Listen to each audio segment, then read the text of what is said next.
الحمد لله رب العالمين والصلاة والسلام على أشرف الخلائق أجمعين سيدنا وسيد الأولين والآخرين حبيبنا وحبيب إله العالمين إمام المرسلين وخاتم النبيين أبي القاسم المصطفى اللهم صل على محمد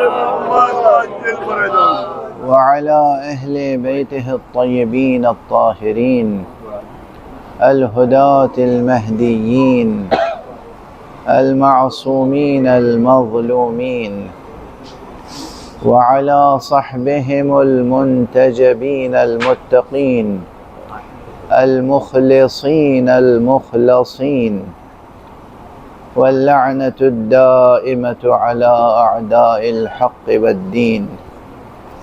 أما بعد فقد قال الله تعالى عز اسمه في محكم كتابه ومتقن خطابه.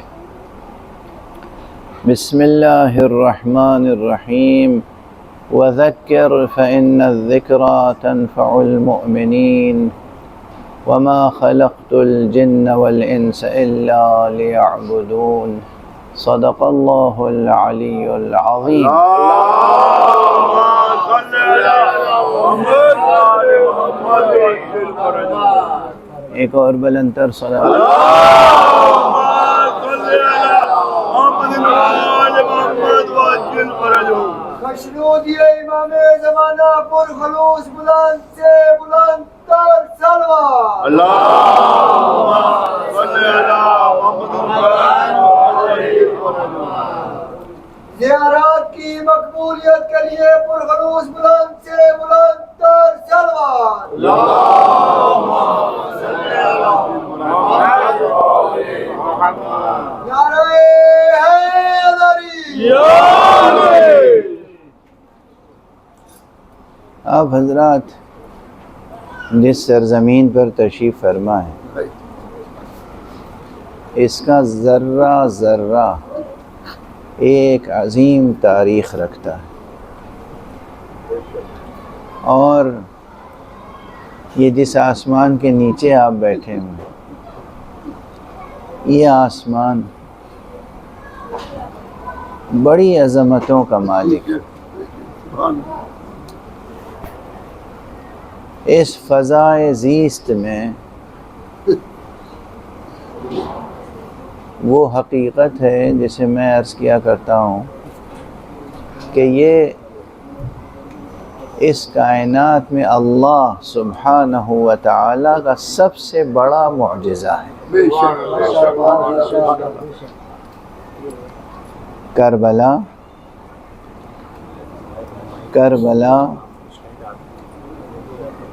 اللہ سبحانہ و تعالی کا سب سے بڑا معجزہ ہے.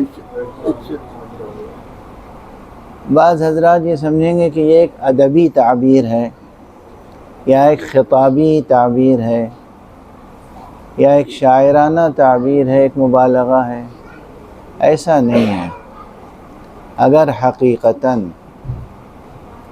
معجزے کی وہ تعریف بھی سامنے رکھیں جو علم کلام میں مخصوص تعریف ہے علم معجزے کی، اس تعریف کی روشنی میں بھی کربلا وہ معجزہ ہے کہ ایک حجت خدا نے جسے پیش کیا ہے.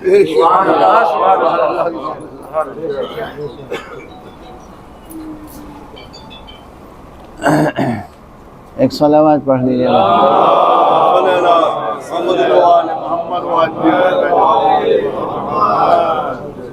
میرا خیال ہے کہ آواز کو وہاں سے کنٹرول کر لیجیے.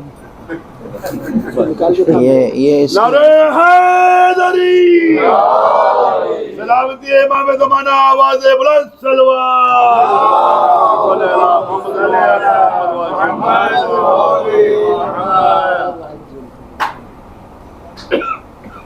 یہ بات مجھے اچھی طرح اس وقت یاد ہے کہ 89 میں میں نے کینیڈا کے شہر ٹورنٹو میں ایک اشرہ پڑھا تھا، پہلی محرم سے 10 محرم تک، جس کا عنوان تھا کربلا معجزہ ہے۔ اب ان تمام مطالب کا نہ دہرانا ممکن ہے اس وقت، اور نہ یہ ممکن ہے کہ ان مطالب کے بعد جو مزید ذہن میں اضافہ ہوئے ہیں مطالب ان کو گزارش کر سکوں۔ مختصر سی مجلس ہے، مختصر سا بیان، مگر آپ حضرات کی ذہانتوں کے سہارے پر چند جملے عرض کرنا چاہتا ہوں۔ انشاءاللہ انہی جملوں کی تفصیل و تشریح میں آپ کے اذہان خود مطالب تک پہنچیں گے۔ کسی بھی شے کو دیکھنے کے لیے کئی زاویے ہو سکتے ہیں۔ کیا بات ہے، بے شک، سبحان اللہ۔ اس کی ایک عام مثال جو شرعی بھی ہے، عرفی بھی ہے اور سائنسی بھی، وہ آپ کے سامنے میں دے دوں، یاد رہے گی اور کام آئے گی۔ بے شک۔ اور اگر اس طرح کی مثالیں سامنے رہیں تو جو لفظی نزاعیں پیدا ہو جاتی ہیں، لفظی اختلاف، اور اس میں لوگ لفظوں کو بت بنا کے کیا بات ہے، سبحان اللہ، سبحان اللہ۔ تفرقے ڈال دیتے ہیں، اس سے بھی بچنے کی راہ مل جائے گی۔ سبحان اللہ، بے شک۔ اور وہ یہ ہے کہ دیکھیے کبھی کبھی بلکہ اکثر حقیقت ایک ہوتی ہے، اس حقیقت کو پہچاننے اور پہچانوانے کی تعبیریں مختلف ہوتی ہیں۔ حقیقت ایک ہوتی ہے، لیکن اس حقیقت کو پہچاننے کے لیے اور پہچانوانے کے لیے جو تعبیریں اختیار کی جاتی ہیں وہ مختلف ہوتی ہیں۔ مثلا آپ ایک مٹھی خاک لے لیں ہاتھ میں، خاک، مٹی، اور اسے لے کے آپ کسی سائنٹسٹ کے پاس جائیں۔ کیا بات ہے، کیا مثال ہے، سبحان اللہ، سبحان اللہ۔ سائنٹسٹ جو فزکس کا ماہر ہے، کیمسٹری کا ماہر ہے، نیچرل سائنسز میں کام کرتا ہے، اس سے کہیں یہ کیا ہے تو کہے گا یہ میٹر ہے ہائے ہائے، سبحان اللہ، سبحان اللہ، کیا بات ہے، یہ میٹر ہے، اور یہ مکسچر ہے سبحان اللہ۔ اور اس میں بہت سے ایلیمنٹس ہیں۔ جب ہم اسے انالائز کریں گے تو اس میں بہت سے سمپل اور سنگل ایلیمنٹس ملیں گے۔ بے شک۔ یہ ان تمام ایلیمنٹس کا مجموعہ ہے، ایک مکسچر ہے جو سالڈ فارم میں آپ کو نظر آ رہا ہے۔ کیا بات ہے، سبحان اللہ، سبحان اللہ، سبحان اللہ۔ اسی مٹی کو بدلے بغیر، وہی مٹھی بند کیے ہوئے آپ آئیے ایک کمہار کے پاس، کیا بات ہے، سبحان اللہ، سبحان اللہ، ارے واقعی سبحان اللہ۔ اس سے کہیے یہ کیا ہے، وہ کہے گا یہ مٹی ہے، اس سے ہم برتن بناتے ہیں، کیا بات ہے، یہ را میٹیریل ہے، اس سے ہم خوبصورت کھلونے بناتے ہیں، خوبصورت مٹی کے کوزے بناتے ہیں، خوبصورت مٹی کے برتن بناتے ہیں۔ وہی مٹی یوں ہی مٹھی بند کیے ہوئے کسی فقیہ و مجتہد کے پاس آ جائیے کہ یہ کیا ہے، کہے گا ھذا احد الطہورین، یہ دو طہوروں میں سے ایک ہے، جب پانی نہ ملے تو یہ وضو، جب وضو کے لیے پانی نہ ملے تو تیمم کے کام آتی ہے۔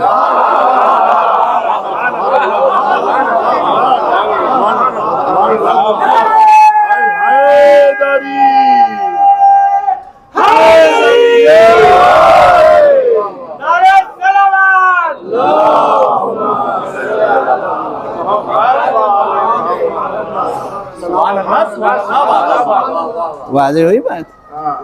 چیز ایک ہے، شے ایک ہے، حقیقت خارج میں ایک ہے، وہی مٹھی ہے، وہی خاک ہے، سائنٹسٹ نے بالکل ڈیفرنٹ ڈیفینیشن دی، سبحان اللہ، بے شک۔ کمہار نے بالکل الگ ایک پریبھاشا بتائی، اور مولانا صاحب نے ایک الگ تعریف دی، سبحان اللہ، اور ان میں سے کسی کو آپ غلط نہیں کہہ سکتے۔ بے شک۔ 100% سائنٹسٹ نے جو کہا وہ بھی درست ہے، 100% جو ایک کمہار نے کہا وہ بھی درست ہے، 100% جو ایک مولانا نے کہا وہ بھی درست ہے. کسی اور کے پاس لے جائیے تو اور بھی نئی نئی ڈیفینیشنز اسی مٹی کی مل جائیں گی. ٹھیک ہے نا؟ تو یہ ایک مثال ہے کہ ایک حقیقت ہوتی ہے لیکن اس کو ڈیفائن کرنے کے لیے، اس کو متعارف کرانے کے لیے، اس کو سمجھنے اور سمجھانے کے لیے تعبیریں مختلف ہو سکتی ہیں. اختلاف تعبیر کے باوجود تفرقے میں نہ پڑنا انسانیت کا کمال ہے.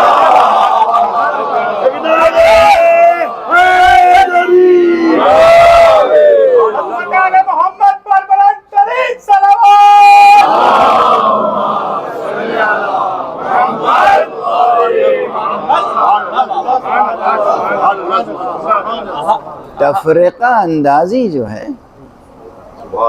یہ انسانیت کا شیوا نہیں ہے. تصنیف یعنی چیزوں کو صنف تقسیم کرنا اور ترتیب دینا، کلیسیفائی کرنا، کلیسیفیکیشن، تصنیف، امتیاز بخشنا ایک چیز کو دوسری چیز سے، یہ انسانیت کا شیوا ہے. لیکن امتیاز بخشنا شیوا ہے، اختلاف ڈالنا شیوا نہیں ہے. انتشار پیدا کرنا، اختلاف ڈالنا، تفرقہ پیدا کرنا، یہ انسانیت کا شیوا نہیں ہے. یہ وہ لوگ کرتے ہیں جو سیاسی ہوتے ہیں، جن کے اغراض غیر انسانی ہوتے ہیں. کیا بات ہے، سبحان اللہ سبحان اللہ. جن کے مقاصد غیر انسانی ہوتے ہیں. اب دیکھیے بات تو اس وقت بہت کچھ اور کرنے کی ہے، فضائل، مصائب، لیکن مختلف جگہوں سے لوگ آئے ہوئے ہیں، خواتین بھی سامنے ہیں مجلس میں، حضرات بھی سامنے ہیں.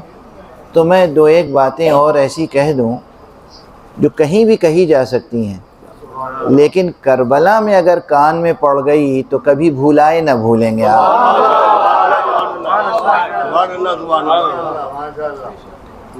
دیکھیے بات آ گئی میری زبان پر انسانی روش کی.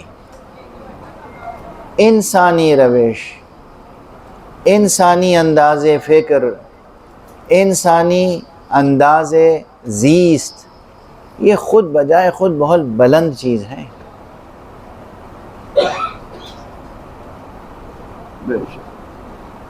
اس چیز کو اچھی طرح یہاں سے اگر درس لے کے نہیں گئے تو یہ درس کہیں نہیں ملے گا. یہ یونائٹڈ نیشنز میں انسانی حقوق کا درس نہیں ملے گا.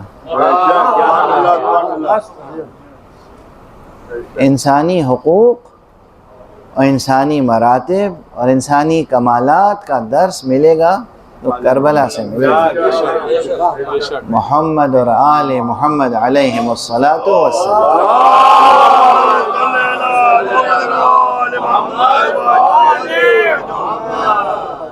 ہے ہماری درسگاہ کربلا کربلا. اب جو انسانیت کا درس شروع ہوگا وہ گھر سے شروع ہوگا نا. ہم لوگ عموماً ٹیلی فون کالز آتی رہتی ہیں، شکایتیں آتی ہیں، درخواستیں آتی ہیں، لوگ ملتے ہیں بہت سے مسائل لے کر. گھریلو مسائل ہوتے ہیں کہ میاں بیوی کے جھگڑے ہوتے ہیں، اولاد اور والدین کے درمیان نزاع و اختلاف، بھائی بھائی کے درمیان اختلاف، اعزاء اقربا کے درمیان، رشتہ داروں کے درمیان اختلاف، مختلف طرح کے اختلاف کے اسباب ہوتے ہیں. اور بطور خاص مثلاً جب میاں بیوی کے درمیان کے اختلافات ہوتے ہیں اور بعض ایسے شقی لوگ ہوتے ہیں، مرد جو بیویوں پہ ہاتھ اٹھا دیتے ہیں، بیویاں ہیں جو مردوں کی ناقدری، شوہروں کی ناقدری کرتی ہیں، تو ان کو سمجھانے کے لیے لوگ کبھی کہتے ہیں ارے یہ کیا کیا تم نے، انسانیت کا تو ثبوت دو. سنیے یہ انسانیت کی صحیح تعریف نہیں ہے. کیا بات ہے، سبحان اللہ سبحان اللہ. خدا کی قسم یہ جملہ یاد رکھیے گا، ہم نے تو حیوانوں میں بھی نہیں دیکھا کہ کوئی ایک حیوان اپنے بچوں پر یا اپنی فیملی کے افراد پر ہاتھ اٹھاتا ہو.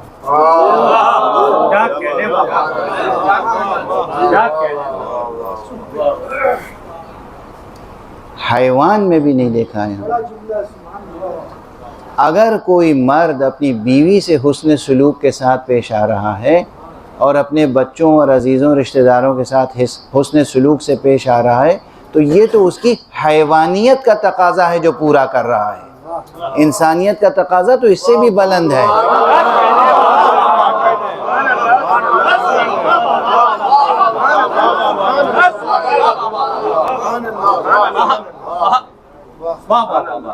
میں نے نہیں دیکھا. نہیں، اب ایسی مثال دے دوں کہ آپ بڑے تو ہنسیں گے، بچے یاد رکھیں گے. مرغی کو دیکھا ہے کبھی؟ مرغی اور اس کے نیچے جب انڈے سے بچے نکلتے ہیں تو وہ بچے اور مرغی ساتھ ساتھ جہاں جہاں جاتی ہے گھوم پھرتی رہتی ہے، اور جو مرغ ہے وہ بھی ان سب کی حفاظت کرتا ہے. کبھی ہم نے نہیں دیکھا کہ کوئی مرغی کو خاص طور سے اس زمانے میں نوچ رہا ہو، مار رہا ہو، پیٹ رہا ہو، بوٹی نوچ رہا ہو، پر نوچ رہا ہو، جس زمانے میں وہ بچے لے کے گھومتی ہے اور بچوں کی پرورش کرتی ہے. یعنی معمولی حیوانوں میں بھی یہ بات نہیں ہے جو کبھی ایسے انسانوں میں پیدا ہو جاتی ہے کہ جو غفلت میں مبتلا ہوتے ہیں اور حیوانیت کے درجے سے بھی گر جاتے ہیں.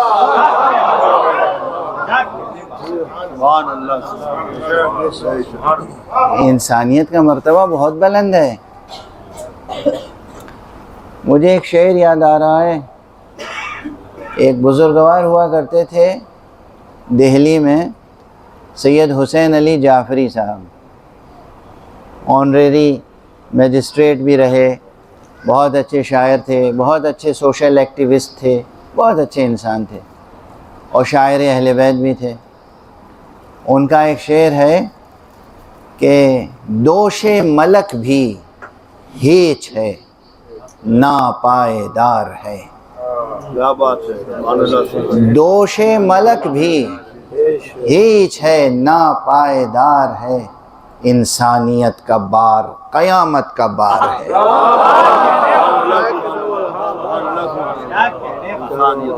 انسانیت انسانیت انسانیت، واضح ہوئی بات؟ تو ایک تو در سے انسانیت لے کے جائیں کربلا سے، اور یہ یاد رکھیں کہ انسانیت کا شیوا تفرقہ ڈالنا نہیں ہے، فرقہ پردازی، انتشار، یہ انسانیت کا شیوا نہیں. اختلاف رائے کے باوجود صلح و آشتی سے رہنا انسانیت کی پہچان ہے. ٹھیک ہے، آپ کا الگ نظریہ ہوگا، ہمارا الگ نظریہ ہے، لیکن نظریے کے اختلاف اور لفظوں کی، تعبیروں کی جو مختلف صورتیں ہیں ان کی بنا پر ایک دوسرے کی عزت و آبرو کے درپے ہونا یا ایک دوسرے کے جان کے درپے ہونا، یہ انسانیت کا معیار نہیں. اب اس سے آگے بات بڑھا دوں. قرآن مجید نے کہا، ہر فرقے کے لوگ اس آیت کو دہراتے رہتے ہیں کہ وَاعْتَصِمُوا بِحَبْلِ اللَّهِ جَمِيعًا وَلَا تَفَرَّقُوا، تم سب کے سب اللہ کی رسی کو مضبوطی سے تھام لو اور تفرقہ نہ کرو. کہتے تو سب ہیں، ہر مسلک، ہر دین، ہر مذہب، ہر فرقے کا آدمی یہ آیت پڑھتا ہے، اور پھر بھی تفرقہ اپنی جگہ ہے، پھر بھی انتشار اپنی جگہ ہے. یہ کیا قیامت ہے؟ اس کے معنی ہے کہ کہیں نہ کہیں کسی ایک حقیقت کو پہچاننے میں غلطی ہو رہی ہے. وہ کون سی حقیقت ہے جسے پہچاننے میں غلطی ہو رہی ہے؟ وَاعْتَصِمُوا یعنی تھام لو، مضبوطی سے تھام لو. وَاعْتَصِمُوا بِحَبْلِ اللَّهِ، اللہ کی رسی کو، جمیعاً سب کے سب، وَلَا تَفَرَّقُوا اور ہرگز تفرقہ نہ کرو، ہرگز پراکندہ نہ ہو، بکھرو نہیں، منتشر نہ ہو. تو ہر لفظ کے معنی تو واضح ہیں، پکڑ لو، تھام لو، پراگندہ نہ ہو، منتشر نہ ہو. سمجھ میں کون سی چیز نہیں آ رہی ہے؟ وہ جو حبل اللہ ہے کیا بات ہے، سبحان اللہ سبحان اللہ سبحان اللہ سبحان اللہ وہی تو سمجھ میں نہیں آ رہی ہے. سبحان اللہ سبحان اللہ. سب دہرا رہے ہیں اس آیت کو مسلسل، مگر پھر بھی اختلاف و انتشار ہے. اس کے معنی یہ ہے کہ ہر لفظ کے معنی معلوم ہے مگر حبل اللہ کے معنی معلوم نہیں ہے. کیا بات ہے، سبحان اللہ سبحان اللہ. تو یہ مشکل آج بھی ہے، یہ مشکل رسول کے دور میں بھی تھی. چنانچہ ایک صحابی آئے اور انہوں نے خود رسول اللہ صلی اللہ علیہ محمد وآل محمد وعجل فرجہ. سے پوچھا، یا رسول اللہ یہ حبل اللہ کیا شے ہے؟ کس چیز سے تمسک اور کس چیز کا اعتصام، کس چیز کو مضبوطی سے تھامنا واجب ہے، فرض ہے، اتنی تاکید ہے؟ حضور کے پاس امیر المومنین علی ابن ابی طالب محمد وآل محمد وعجل فرجہ. تشریف فرما تھے. آپ نے آقا امیر المومنین کے شانے پہ ہاتھ رکھا، کہا یہ ہیں حبل اللہ.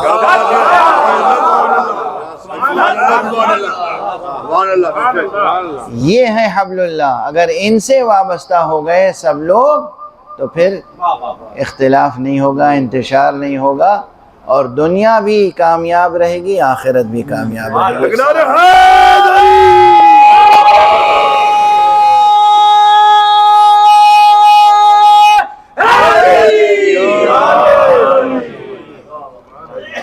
تو اس میں کوئی شک نہیں ہے کہ امیر المومنین علی ابن ابی طالب علیہ السلام کی ذات گرامی اور آپ کی ولایت علی، یہ وہ اللہ کی مضبوط رسی ہے کہ اگر اسے تھام لیا تو دنیا میں بھی ایک سرفراز، آخرت میں بھی کامیاب اور سرفراز. لیکن یہاں ایک بڑا لیکن بھی ہے. وہ لیکن کیا ہے؟ امیر المومنین علی ابن ابی طالب علیہ السلام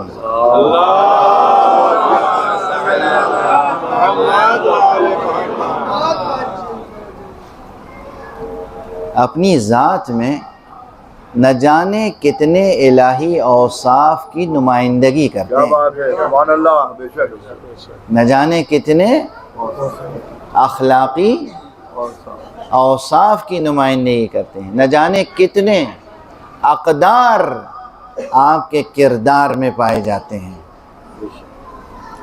تو گویا یہ کہنا کہ علی حبل اللہ ہیں اس پورے مجموعے اقدار کی طرف اشارہ ہے، سبحان اللہ سبحان اللہ. بے شک جس میں علم بھی ہے، جس میں کرم بھی ہے، جس میں شجاعت بھی ہے، جس میں سخاوت بھی ہے، جس میں محبت الہیہ بھی ہے، جس میں معرفت الہیہ بھی ہے، اور نہ جانے کتنے اوصاف ہیں، کتنے اوصاف الہیہ ہیں اور کتنے اقدار اخلاقیہ ہیں جو ایک ذات علی ابن ابی طالب میں اور ایک کردار علی ابن ابی طالب میں پائے جاتے ہیں.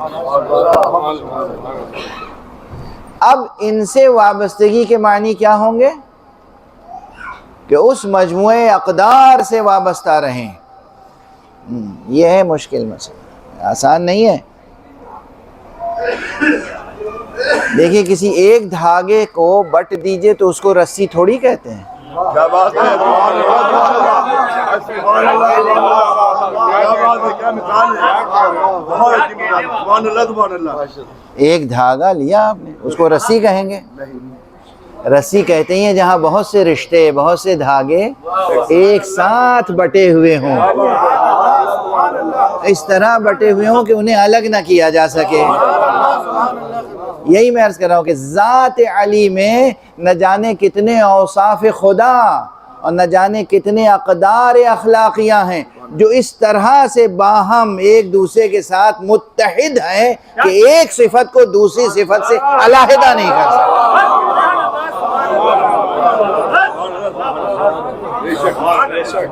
نعرہ حیدری، عظمت آل محمد پر بلند ترین صلوات.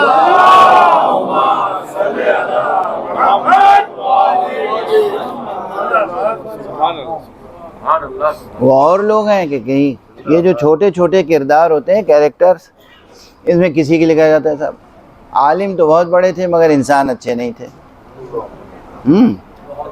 آپ نے سنا ہو نہ سنا ہو، میں نے تو سنا ہے، دیکھا ہے، برتا ہے۔ کیا بات ہے، سبحان اللہ۔ شاعر تو بہت بڑے تھے، انسان اچھے نہیں تھے۔ ادیب بہت بڑے تھے، انسان اچھے نہیں تھے۔ سنتے ہیں؟ ڈاکٹر بہت بڑے تھے، انسان اچھے نہیں تھے۔ مثلا ویسے تو ڈاکٹر اور عالم یہ دونوں جو ہیں، طبیب اور معلم، یہ دونوں کا بڑا مرتبہ ہے اور بڑی ذمہ داری ہے۔ آپ کو معلوم ہے، ایک بات عرض کر کے آگے بڑھوں کہ یہ پوری کائنات جو ہے، یہ یاد رکھیے گا، ایک بہت بنیادی بات عرض کر رہا ہوں، یہ پوری کائنات، یہ کاسموس، یہ یونیورس، اس کی ہر شے اللہ سبحانہ و تعالیٰ کے کسی نہ کسی اسم کی تجلی ہے۔ اس کائنات میں ایک صلوات پڑھ دیجئے محمد۔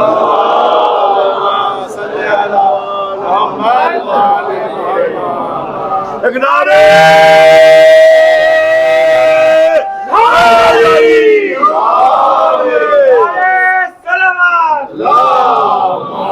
جنت البقیع میں شہزادی فاطمہ زہرا سلام اللہ علیہا اور چاروں اماموں کے جلد سے جلد روضہ تعمیر ہونے کے لیے آواز ہے بلند سلوات۔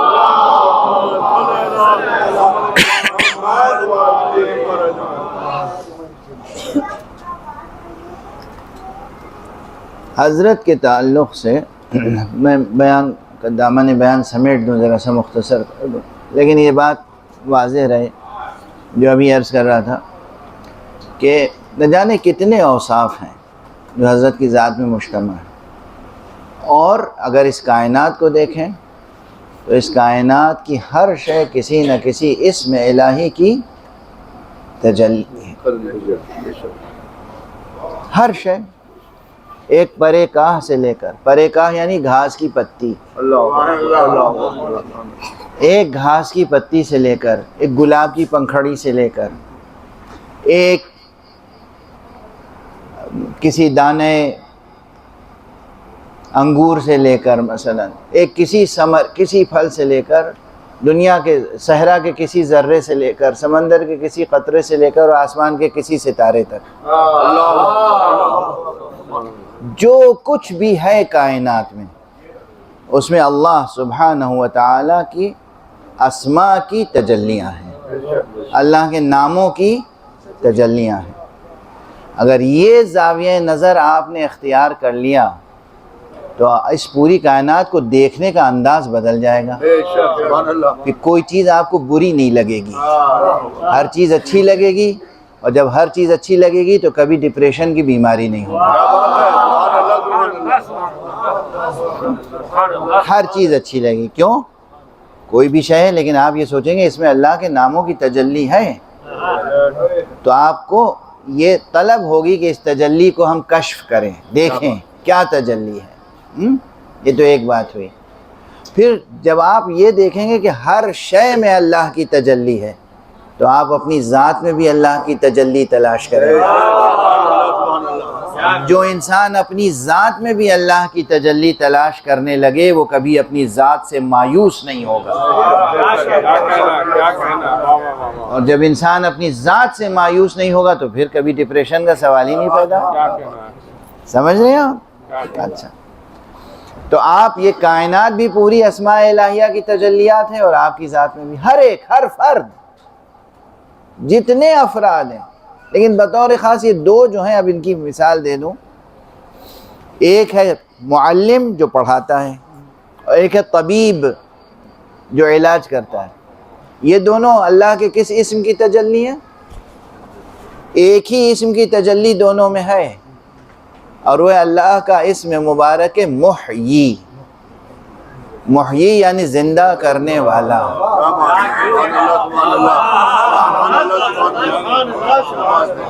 ایک طبیب دوا دے کے بیماری دور کر کے شفا کا سبب بنتا ہے، زندگی کا سبب بنتا ہے، اس لیے وہ اسم مبارک محیی کی تجلی ہے۔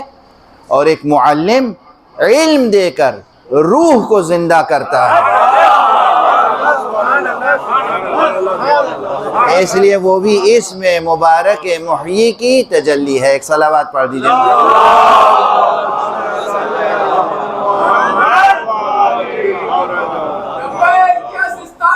لبیک یا سستانی، لبیک یا سستانی، لبیک یا سستانی، لبیک یا خامنائی، لبیک یا خامنائی، لبیک یا خامنائی، لبیک یا خامنائی، ماشاء اللہ۔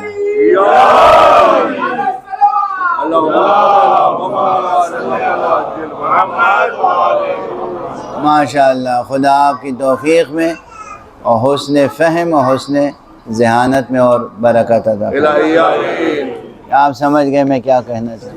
لبیک یا حسین، لبیک یا حسین، لبیک یا حسین، لبیک یا حسین، نعرہ حیدری۔ ایک طبیب بھی اسم مبارک محیی کی تجلی ہے اور ایک معلم بھی۔ انہوں نے لبیک یا حسین کہا، انہوں نے لبیک یا سیستانی کہا، دونوں میں ٹکراؤ ہے کیا؟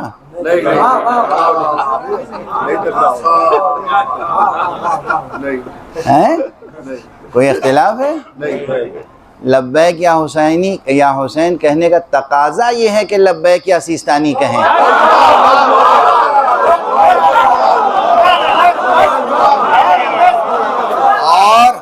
اور لبیک یا سیستانی کہنے کا مقصد یہ ہے کہ ہم لبیک یا حسین کہیں۔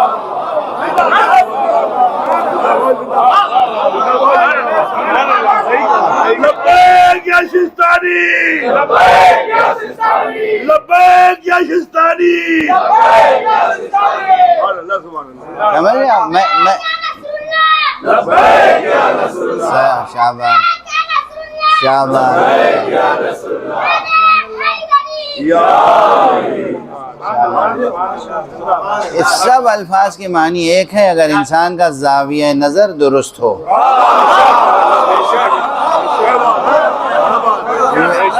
گفتگو میں نے شروع وہیں سے کی ہے، وہ ایک مٹھی مٹی کی مثال یاد ہے۔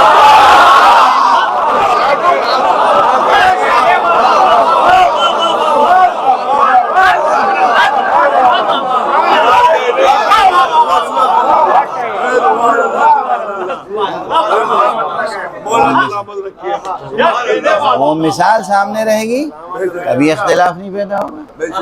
ہاں، اس وقت جو سب سے بڑا مسئلہ ہے امام پردہ غیب میں،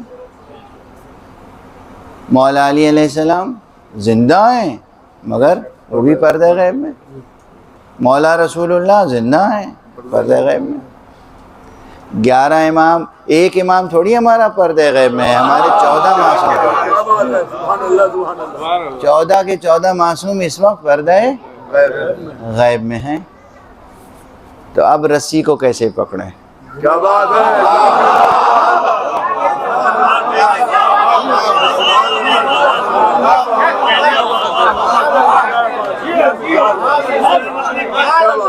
اس وقت اس آیت پہ عمل کرنا ہے یا نہیں کرنا ہے؟ یا اس وقت نعوذ باللہ اس وقت قرآن کی یہ آیت معطل ہو گئی، یہ حکم معطل ہے؟ نہیں، معطل نہیں۔ آج بھی یہ آیت زندہ ہے، قرآن کی ہر آیت ہمیشہ زندہ رہنے والی ہے۔ آج بھی آیت زندہ ہے، تو آج کیسے وابستہ ہوں گے؟ اسی چیز کو بیان کرنے کے لیے میں نے وہ مثال دی کہ رسی ایک دھاگے سے نہیں ہوتی، رسی میں بہت سے دھاگے ہوتے ہیں۔ کردار یا شخصیت میں صرف ایک دو قدریں نہیں ہوتی، کیا بات ہے؟ مجموعہ اقدار سے کردار بنتا ہے، مجموعہ اوصاف سے شخصیت بنتی ہے۔ تو جب رسول اللہ نے حضرت علی کے شانے پہ ہاتھ رکھ کے کہا کہ یہ ہے حبل اللہ، تو مقصد یہ تھا کہ انہیں پہچان لو، ان میں کیا کیا صفتیں ہیں؟ علم ہے، شجاعت ہے، جود ہے، سخا ہے، عصمت ہے، عدالت ہے، اور الہ ماشاءاللہ اللہ کے تمام اوصاف ان میں ہیں۔ اگر ان سے وابستہ ہو گئے تو تم حبل اللہ سے وابستہ رہو گے۔ اچھا، اب اگر علی سامنے نظر نہ آئے اور کوئی ایسا نظر آ جائے جو علم علی کا امانت دار ہو،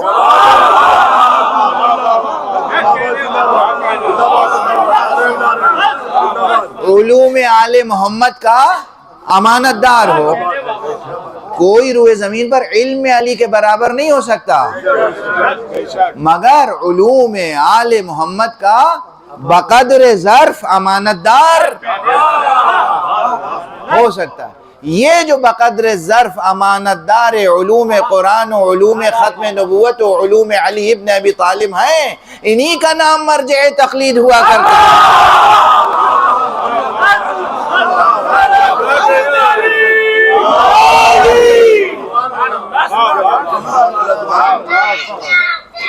لبیک یا حسین، لبیک یا حسین، یا علی۔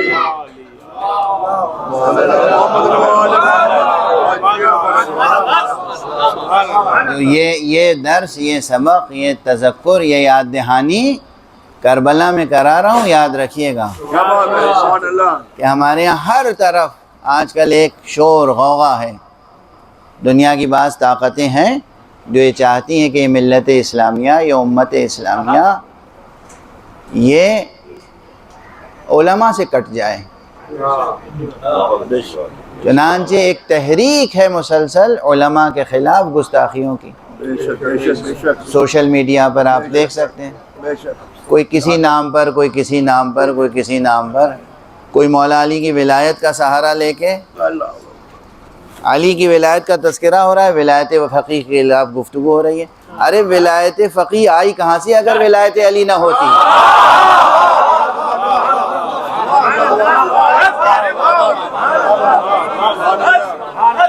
اچھا آپ ذرا دل جگر تھام کے بیٹھیے، اتنی واہ واہ سبحان اللہ کر رہے ہیں نا، تو ہم تھوڑی سی اور کڑوی کڑوی سنا دیں۔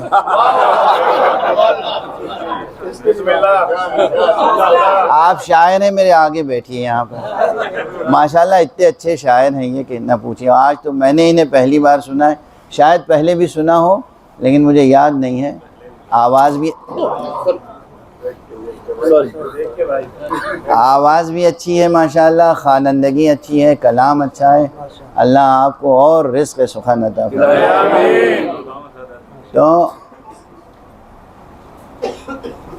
اب وہ بعض الفاظ ایسے ہیں نا کہ زبان سے ادا کرتے ہوئے مکروہ معلوم ہوتے ہیں، مگر میں ہاتھ جوڑ کے پہلے معافی مانگ لوں، خواتین سے بھی، مردوں سے بھی، سب سے، اور پھر عرض کروں، تاکہ وہ ڈاکٹر کا کیا کام ہوتا ہے، وہ جب آپریٹ کرتا ہے تو آپریٹ تو کرتا ہے صحت کے لیے، مگر وہ اندر سے کیا کیا نکالتا ہے، کینسر کی گلٹیاں، خون، پیپ، مواد سب نکالتا ہے، نہیں نکالتا ہے، وہ برداشت کرنا پڑتا ہے، ناک پہ رومال رکھ کے، ٹھیک ہے نا، ناک کے پہ رومال رکھ کے برداشت کر لیے گا۔ اس وقت یہ چند فقرے میرے، جب سے امام خمینی رضوان اللہ تعالی علیہ کا انقلاب اسلامی کامیاب ہوا ہے، اس وقت سے تمام دنیا کی باطل طاقتوں کی نیندیں اڑی ہوئی ہیں۔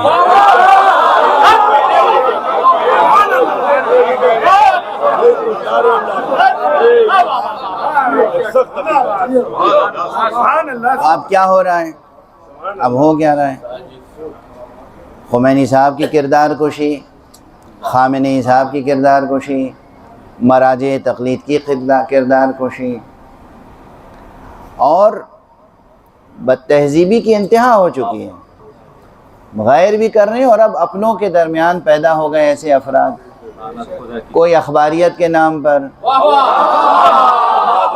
کوئی ولایت کے نام پر، کوئی کسی نام پر، کوئی کسی نام پر۔ حالانکہ میں جانتا ہوں ایسے افراد کو جو اپنے نام کا املا صحیح نہیں لکھ سکتے،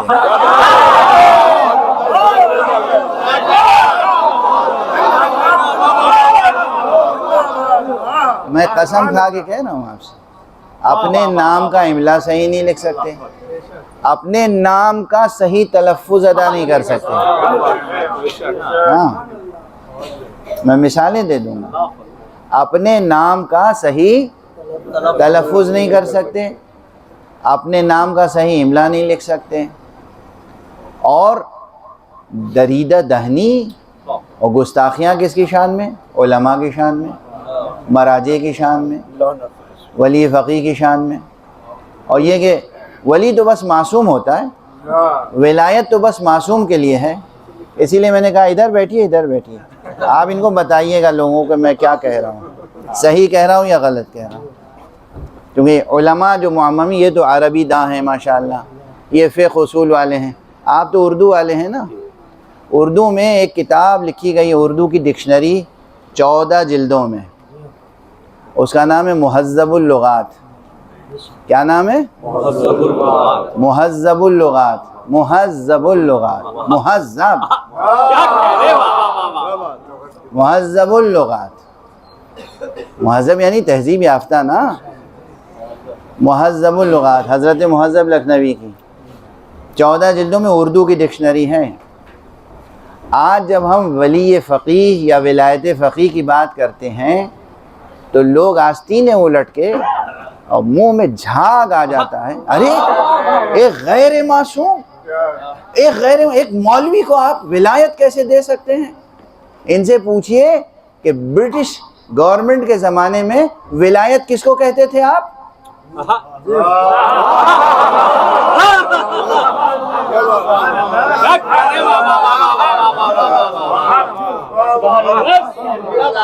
کسے کہتے تھے؟ آپ کے سر کے بال سفید ہیں، ذرا آپ بتائیے۔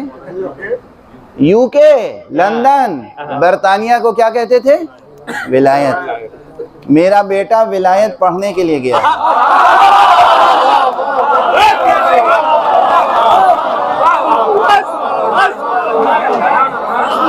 اس وقت آپ کی غیرت ایمانی کہاں مر گئی تھی؟ شراب خار، سود خار انگریزی حکومت کو ولایت کہتے تھے، آج ایک عادل سید کی حکومت کو ولایت نہیں کہتے۔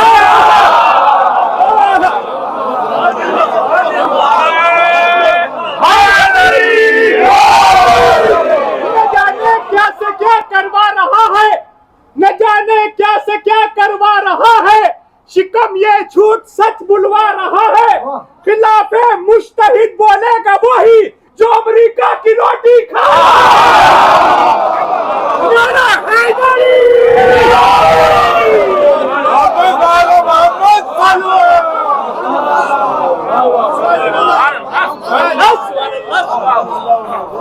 بزرگوں، جوانوں، بچوں، میری ماں بہنیں بیٹھی ہیں، غور سے سنیں اور یہ پیغام لے کے جاؤ، میں ریفرنس دے رہا ہوں، اور بچوں کی تربیت کریں کہ تم کن ہاتھوں میں پڑ گئے ہو بھائی، کن کی باتیں سن رہے ہو۔ ولی فقیہ کون ہوتے ہیں؟ یہ خامنئی صاحب کون ہوتے ہیں؟ ہم ان کو ولی کیسے مانیں؟ ان کی ولایت کے کیا مانی ہو؟ ولایت تو بس معصوم کی ہوتی ہے۔ کوئین وکٹوریا معصومہ تھی؟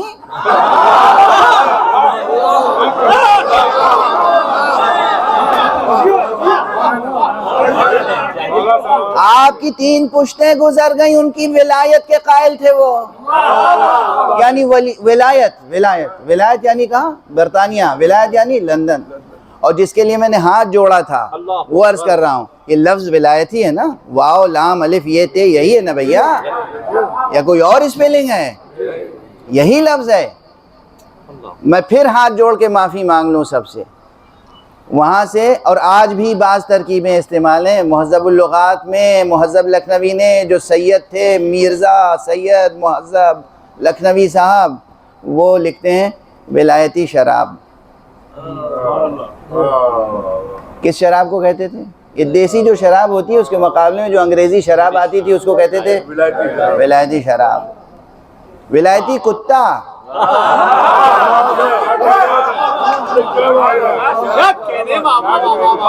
یاد ہے نہیں یاد ہے؟ سنا ہے نہیں سنا ہے؟ اتنے گندے الفاظ آپ استعمال کرتے رہے 2 صدیوں تک، آپ کی غیرت ایمانی بیدار نہیں ہوئی۔ لفظ ولایت کے ساتھ انگریز کو جوڑا، لفظ ولایت کے ساتھ نجس شراب کو جوڑا، لفظ ولایت کے ساتھ کتا جیسا حیوان جوڑ دیا۔ آپ کی غیرت بیدار نہیں ہوئی، اور آج جب لفظ ولایت دوبارہ آبرو پا رہا ہے،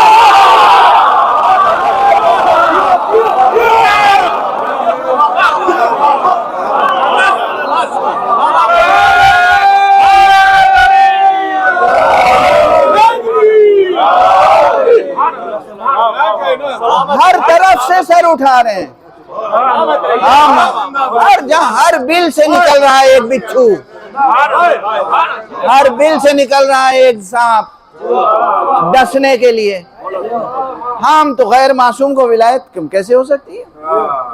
یعنی پرنس چارلز جو ہے وہ معصوم ہے؟ خامنئی جو ہے عادل نماز گزار سید حسینی امام حسین کی نسل سے, اس کے لیے لفظ ولایت برداشت نہیں ہے. کون ہیں آپ؟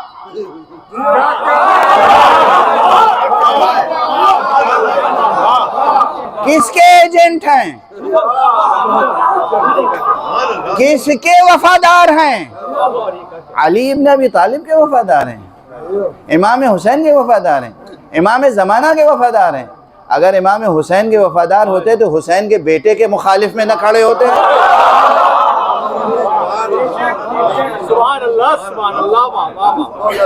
سید علی حسینی بھی سید علی حسینی سیستانی ہے, وہ سید علی حسینی خامنئی ہے. دونوں امام حسین کی نسل سے ہیں, دونوں کا نام علی ہے, دونوں سید ہیں.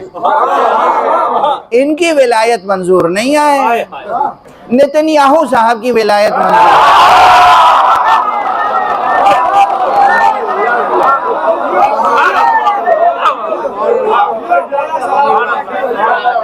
ڈونلڈ ٹرمپ صاحب کی ولایت منظور ہے. یہ سب منظور ہے. کیا ہے آپ کی شناخت؟ کیا ہے آپ کی پہچان؟ کس سے ہے وفاداری آپ کی؟ کتنے داموں پہ بکے ہو؟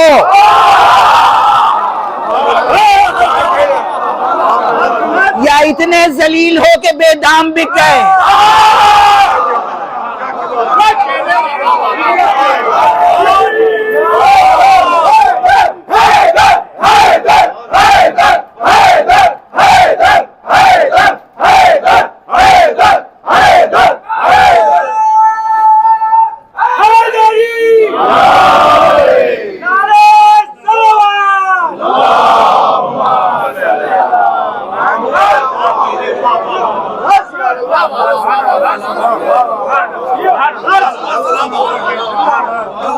آپ کیا اور آپ کی ولایت کیا, آپ کیا اور آپ کا ادب کیا, آپ کیا اور آپ کی شاعری کیا, آپ کیا اور آپ کی زبان کیا. آپ جب لفظ ولایت کو اتنا ذلیل کر چکے تو آج لفظ ولایت کے لیے اتنی غیرت آ گئی, اتنی غیرت آ گئی. ارے اردو لٹریچر بھرا پڑا ہے ایسی رقیق تعبیروں سے. جب میں تو ڈکشنری کا حوالہ دے رہا ہوں. جب کوئی چیز ڈکشنری کا حصہ بن جائے تو سوچئے کہ اس کی زبان میں کیا حیثیت ہوگی. تو وائے ہو اس زبان پر جس میں ولایتی کتے کی ترکیب تو موجود ہو, اور ولایت فقیہ کی ترکیب اب تک جگہ نہ پا سکی ہو.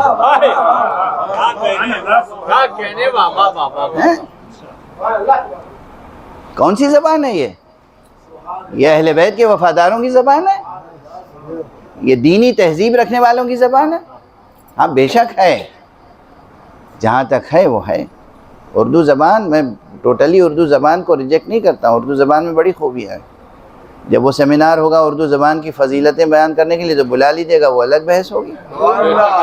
اس وقت تو مسئلہ جو عرض کر رہا ہوں وہ ہماری اور آپ کی دینی غیرت اور لسانی تہذیب کا مسئلہ ہے. تو عزیزان گرامی, یہ جو ولایت فقیہ اور یہ جو علماء دین مراجع تقلید کے خلاف تحریک ہے, یہ کیا ہے؟ کوشش کیا ہے کہ امت کے افراد علم کی روایت اور علماء سے دور ہو جائیں. علم اور علماء سے دور ہو جائیں کا مطلب کیا ہے؟ آج علماء سے جو دور ہو رہے ہیں کل باب علم سے دور ہو جائیں. کل باب علم سے دور ہو جائیں گے. آج علماء سے دور ہو رہے ہیں. جب علم کا ذوق باقی نہیں رہے گا, جب علم کی قدر شناسی نہیں ہوگی, جب علماء کی قدردانی نہیں ہوگی, تو پھر مدینۃ العلم اور باب مدینۃ العلم کی کیا قدردانی ہوگی. رسول اللہ صلی اللہ علیہ وسلم نے فرمایا تھا نا کہ انا مدینۃ العلم وعلی بابھا, میں علم کا شہر ہوں اور علی اس کے در ہیں۔ تو جب علم ہی سے آپ کا ذوق و شوق نہیں رہ جائے گا، علماء کی شناخت نہیں رہے گی، علماء کی قدردانی نہیں رہے گی، علماء کے خلاف بولنے کی آپ کو عادت پڑ جائے گی، تو پھر علم کی قدر نہیں رہے گی، تو مدینۃ العلم و باب مدینۃ العلم کی قدر کیا رہے گی؟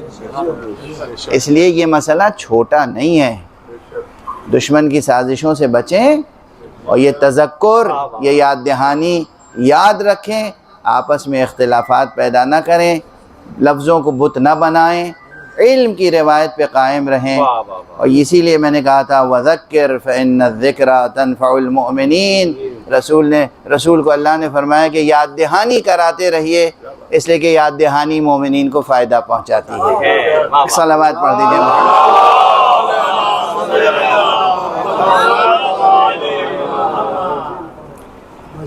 گھر کے اخلاق سے لے کر اور معاشرے کے اخلاق تک، گھر کے فیملی ویلیوز سے لے کر اور سوسائٹی کے ویلیوز تک، ہمیں انسان بننا ہے، اور ایسا انسان کہ جو ایک اچھا مسلمان بھی ہو، اور ایک ایسا اچھا مسلمان کہ جسے علی اپنا شیعہ کہہ سکیں، رسول اپنا شیعہ کہہ سکیں، اللہ اپنا شیعہ کہہ سکے۔ اب یہاں پہ ایک نقطہ آج میں نے تقریباً 2 تقریروں میں آج ہی عرض کیا ہے، نقطہ چونکہ اہم ہے اس لیے وہ ذکر کر کے بس آج کا بیان ختم۔ یہ بھی ایک بہت اہم نقطہ ہے، بہت اہم بات ہے، لے کے جائیے گا اور بھولیے گا نہیں، اور دوسروں کے سامنے بیان کیجیے گا۔ بات یہی شروع ہوئی تھی نا کہ آپس میں اختلاف نہ کریں، انتشار نہ کریں، افتراق تفرقہ پردازی نہ کریں، وحدت سے کام لیں۔ خدا کی قسم ہمارے پاس وحدت میں پرونے کے لیے، ایک رشتہ وحدت میں پرونے کے لیے پورے عالم انسانیت کو اتنی چیزیں ہیں جو دوسرے کسی کے پاس نہیں۔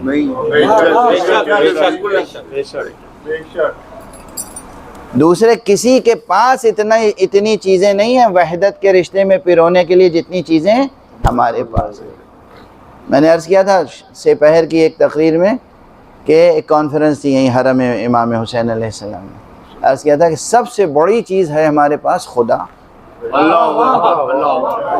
ہم اللہ رکھتے ہیں، ارے مقام شکر ہے کہ ہم اللہ رکھتے ہیں، ہم ملحد نہیں ہیں۔ یہ دور وہ ہے جب لوگوں کو ملحد بنایا جا رہا ہے۔ ہم اللہ رکھتے ہیں جو رب العالمین ہے، ہم وہ پیغمبر رکھتے ہیں جو رحمت للعالمین ہے۔ ہمارے علاوہ اور کسی کو حق کیا حاصل ہوگا کہ وہ وحدت کی طرف بلائے؟ اور ہم وہ مولا رکھتے ہیں جو مولائے کائنات ہے۔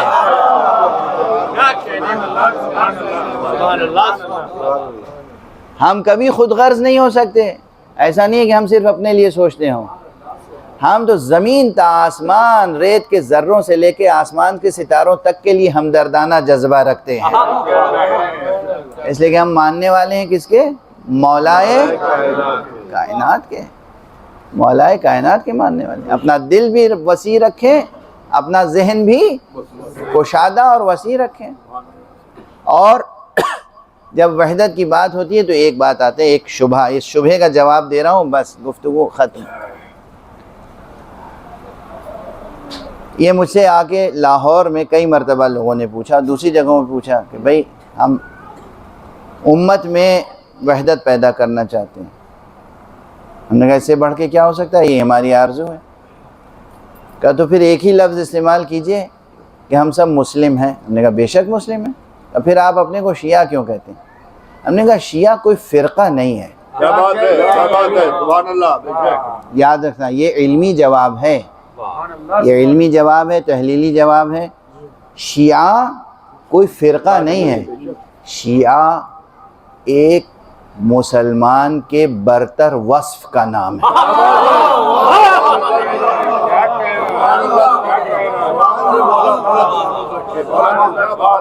شیعہ یہ مسلم مین اسٹریم سے الگ ہو کے کسی پارٹی کا نام نہیں ہے۔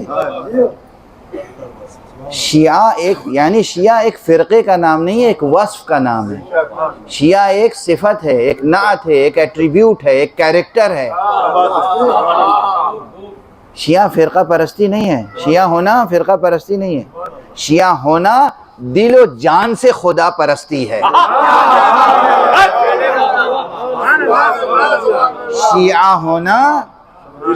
ہونا دل و جان سے خدا پرستی ہے، یعنی سلیس زبان میں کہوں تلوار کے ڈر سے یا دوزخ کے ڈر سے عبادت کرنا تو کوئی بھی مسلمان کر سکتا ہے، صرف چاہت سے عبادت کرنا، محبت سے عبادت کرنا، معرفت سے عبادت کرنا، یہ تشیع ہے۔ ایک صلوات پڑھ دیجئے محمد۔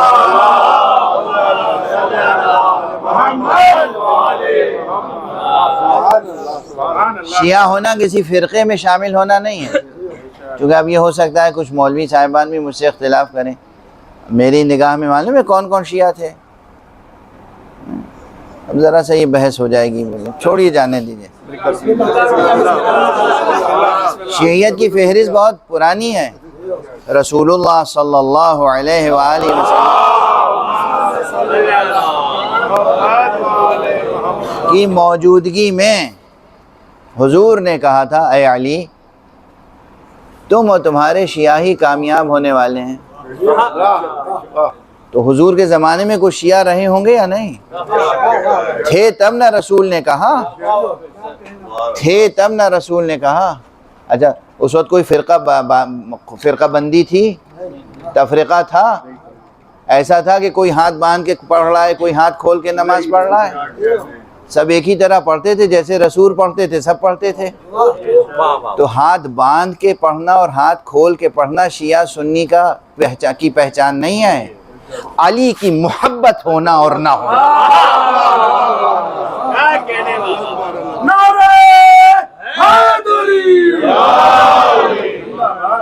امیر المؤمنین علی ابن ابی طالب علیہ السلام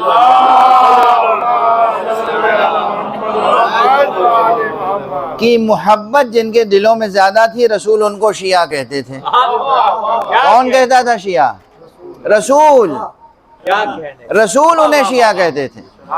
اے علی تم و تمہارے شیعہ ہی کامیاب، یا علی انت و شیعتک ہم الفائزون، اے علی تم و تمہارے شیعہ ہی کامیاب ہونے والے ہیں، سرفراز ہونے والے ہیں، یعنی اے علی تم و سلمان و ابو ذر و مقداد و عمار و حذیفہ۔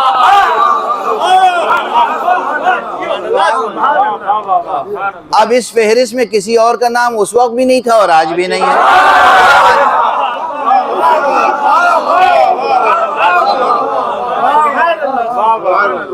اب یہ تو ہماری مجبوری ہے، ہم کیا کریں؟ جو فہرست ہم تک آئی ہے وہ تو نسلاً بعد نسلاً آئی ہے۔ ایک اور بلند صلوات پڑھ دیجیے۔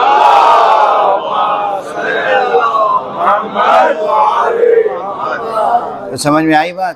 شیعہ کے کیا معنی؟ شیعہ کسی فرقے کا نام نہیں ہے، شیعہ ہاتھ کھول کے نماز پڑھنے والے کا نام نہیں ہے، اور سنی ہاتھ باندھ کے نماز پڑھنے والے کا نام نہیں ہے۔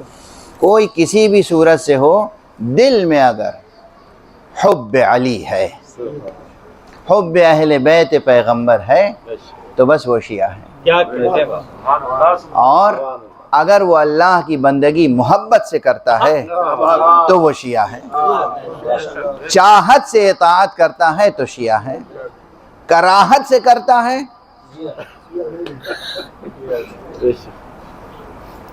بس وہی مسئلہ ہو جائے۔ سمجھ میں آ رہی ہے بات؟ یہ ممبر کی نقطہ پردازی نہیں ہے، حقیقت عرض کر رہا ہوں میں۔ چاہت سے اطاعت کرنے والا، چاہت سے عبادت کرنے والا، چاہت سے بندگی کرنے والا شیعہ کہلاتا ہے۔ شیعیت کی ڈیفینیشن یہ ہے،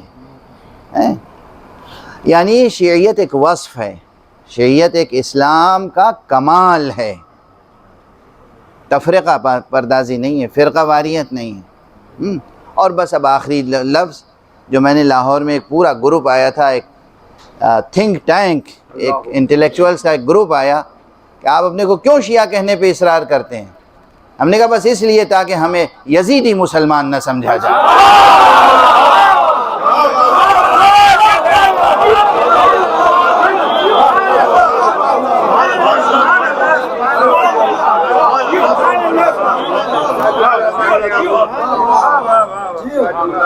ہم فرقہ پرست نہیں ہیں، تفرقہ پردازی ہمارا شیوا نہیں ہے، انتشار پسندی ہمارے اندر نہیں ہے، مگر یہ ضرور ہے کہ ہم اپنے کو یزید سے الگ رکھنا چاہتے ہیں۔ ہم یہ نہیں چاہتے کہ ہمیں یزیدی مسلمان سمجھا جائے، اس لیے ہم اپنے کو شیعہ کہنا ضروری سمجھتے ہیں۔ بس گفتگو تمام۔ اب کوئی بھی آپ سے پوچھے کہ آپ شیعہ ہیں، اس کے کیا معنی؟ کیا ایک خاص فرقہ ہے؟ کوئی فرقہ نہیں، ہم مسلم ہیں۔ وصف یہ ہے ہمارا کہ آپ جس طرح سجدہ کرتے ہیں آپ کا جذبہ الگ ہے، ہم تو ہتھیلی پہ سر لے کے گھومتے ہیں۔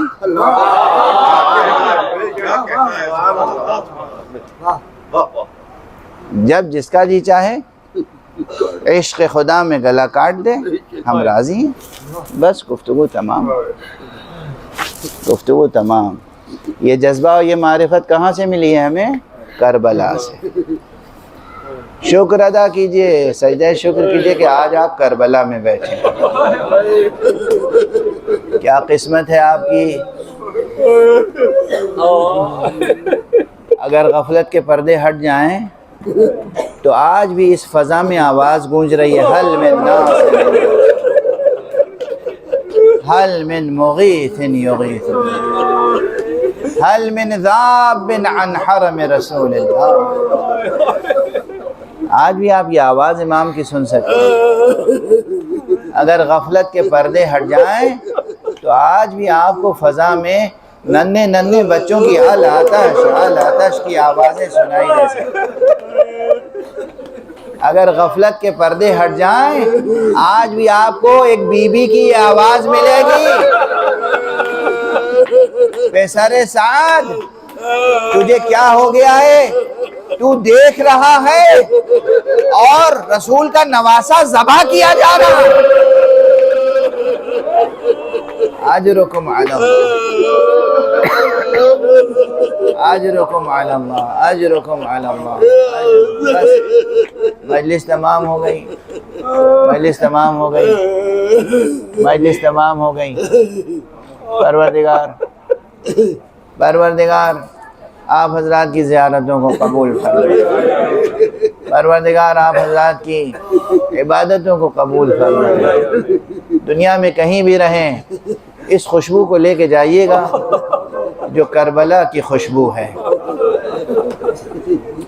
کربلا سے لوگ، یہ جملہ میں کئی بار کہہ چکا ہوں، پھر کہہ رہا ہوں، کربلا سے لوگ عطر لے کے جاتے ہیں، عطر تو بدن پہ لگاتے ہیں، عطر تو کپڑوں پہ لگاتے ہیں، آپ وہ عطر لے کے جائیے گا جو آپ کے نفس میں، آپ کی روح میں بس جائے،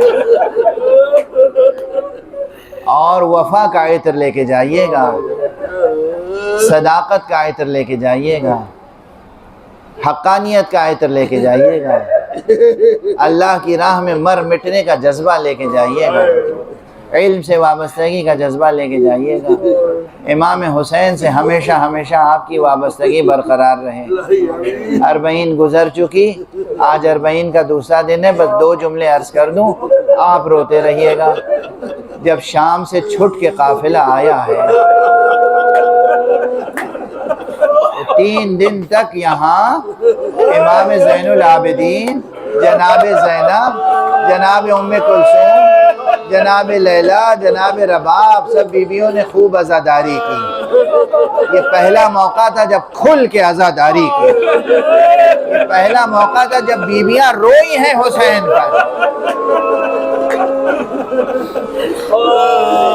بس ایک فقرہ عرض کرنا، 3 دن تک خوب عزاداری ہوئی۔ تیسرے دن جناب سید سجاد نے فرمایا، پھوپھی اماں، جناب زینب سے، پھوپھی اماں، دل تو یہی چاہتا ہے کہ اب ہم ہمیشہ کربلا ہی میں رہیں، بابا کے قبر کی مجاوری کریں، لیکن ہمارے اوپر کچھ فرائض ہیں، ہمیں مدینے جانا ہوگا۔ جناب زینب بھی آمادہ ہو گئیں، لیلا بھی آمادہ ہو گئیں، ام کلثوم بھی آمادہ ہو گئیں، پورا قافلہ آمادہ ہو گیا، مگر یہ ایک صحیح روایت ہے، ایک بی بی آمادہ نہیں۔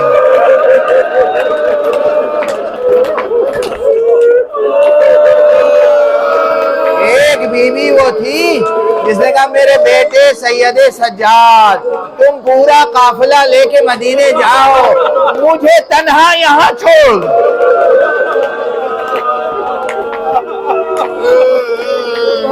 معتبر تاریخوں میں ہے۔ اور یہ بی بی کون تھی؟ نام لینے سے پہلے ایک جملہ عرض کر دوں تاکہ بات سمجھ میں آ جائے، اس جذبے کی حقیقت سمجھ میں آ جائے۔ ارے کسی بی بی کے لیے، کسی لڑکی کے لیے، کسی خاتون کے لیے 3 سہارے ہوتے ہیں زندگی کے 3 عرصوں میں۔ جب تک شادی نہیں ہوتی ماں باپ کا گھر سہارا ہوتا ہے، جب شادی ہو جاتی ہے شوہر کا سہارا ہوتا ہے، اور جب اولاد ہو جاتی ہے اور شوہر نہیں رہتا تو اولاد کا سہارا ہوتا ہے۔ ہائے رباب،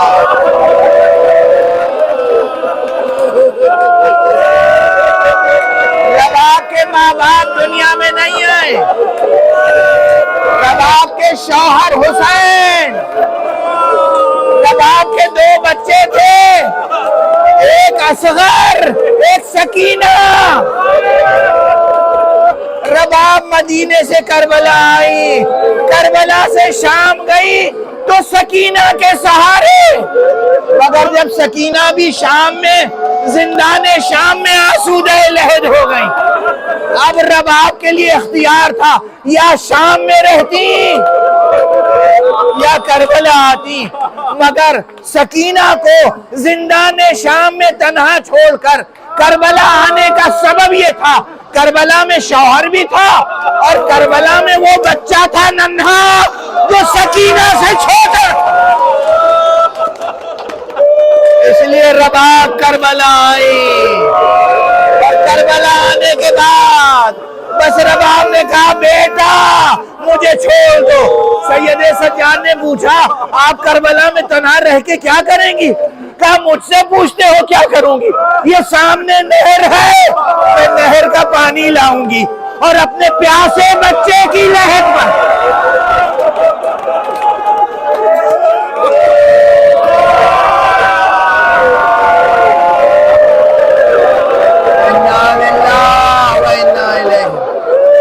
انا للہ و انا الیہ راجعون، رضا بقضائہ و تسلیما لامرہ۔ پروردگار معبود ہمیں علوم قرآن اور معارف اہل بیت سے آشنا فرما۔ پروردگار ملت اسلامیہ کو، امت اسلامیہ کو وحدت کے رشتے میں پرو دے اور تہذیب آل محمد کے سانچے میں ڈھال دے۔ پروردگار ہر مسلمان کو وہ بلند معرفت اور محبت و کردار عطا فرما کہ وہ فخر سے اپنے آپ کو شیعہ آل محمد کہہ سکے۔ پروردگار معبود ہمارے جوانوں کے مستقبل کو روشن فرما، ہماری نسلوں کے مستقبل کو روشن فرما۔ معبود پروردگار روئے زمین پر جہاں جہاں بھی ظلم و ستم ہے اسے مٹا دے۔ پروردگار ظالمین کے سایہ نحس کو کوتاہ فرما۔ پروردگار مظلومین کی حمایت فرما۔ پروردگار ہماری قوم سے جہالت اور غربت و افلاس کو مٹا دے۔ پروردگار معبود امت کے افراد کا علماء سے رشتہ استوار رہے۔ پروردگار مراجع تقلید کی حفاظت فرما۔ پروردگار ہماری امت کے رہبر مقام معظم رہبری آیت اللہ العظمیٰ خامنی کی حفاظت فرما۔ پروردگار پرچم اسلام ہمیشہ سر بلند رہے، مسلمانوں کا سر فخر و عزت سے ہمیشہ بلند رہے۔ پروردگار اپنے ولی آخر کو اذن ظہور عطا فرما اور ان کے ہاتھوں سے اپنی رحمت و رافت و عدالت کا پرچم لہرا۔ ماتم حسین۔